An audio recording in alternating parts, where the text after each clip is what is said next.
Ibu bersikeras tidak mau ke kota, tapi di hari pernikahanku, tiba-tiba ibu hadir. Ternyata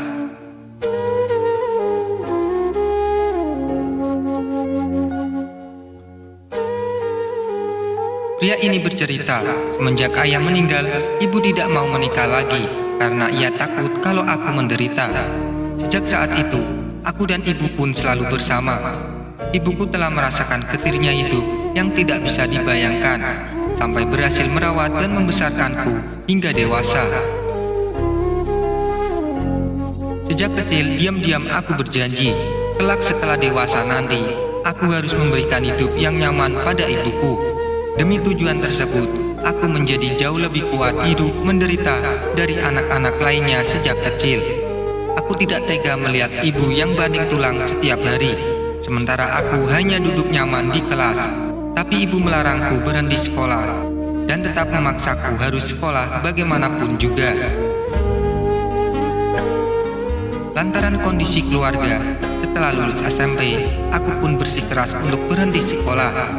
Mengetahui hal itu, ibu menangis selama beberapa hari, bahkan sampai memukulku. Akhirnya, untuk meringankan beban ibu, aku memutuskan untuk ikut paman bekerja di suatu tempat. Waktu pun berlalu dengan cepat. Aku yang sekarang sudah lumayan sukses, kemudian membuka usaha sendiri, yaitu sebuah perusahaan perjalanan. Aku juga sudah memiliki pacar yang cantik dan baik hati.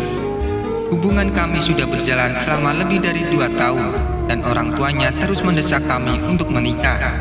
Aku lalu membawa pacarku ke rumah dan dikenalkan pada ibuku.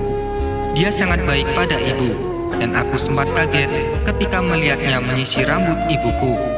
Meski baru pertama kali kenal, ibu sangat gembira sambil menatap calon menantunya dengan mata berkaca-kaca.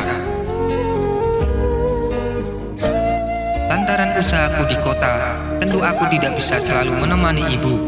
Aku kemudian mengajaknya untuk tinggal di kota bersamaku, tapi ditolaknya.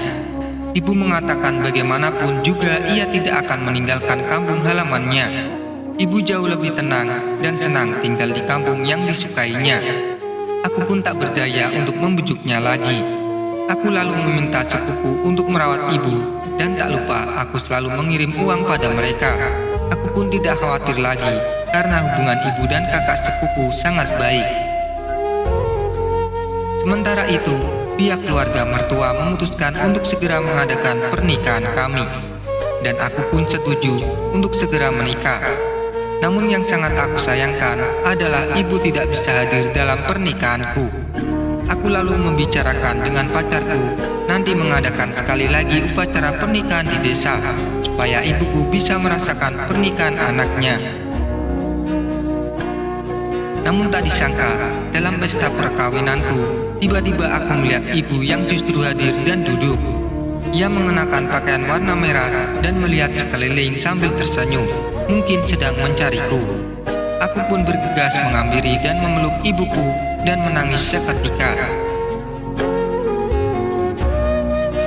Saat aku tanya kapan tiba dan siapa yang menjemputnya, ibu malah bertanya dengan kaget, "Bukankah kamu yang menyuruh orang untuk menjemput ibu?" Aku kemudian menoleh ke istriku, dan ia pun mengatakan karena aku sedang keluar kota, jadi orang tuanya menyuruh kedua sepupunya untuk menjemput ibuku. Pernikahan adalah peristiwa besar, bagaimana boleh tanpa kehadiran ibumu dan ibuku, kata istriku tersenyum bahagia. Aku terharu seketika mendengar cerita istriku. Aku pun memeluk erat wanita yang akan hidup bersamaku seumur hidup ini.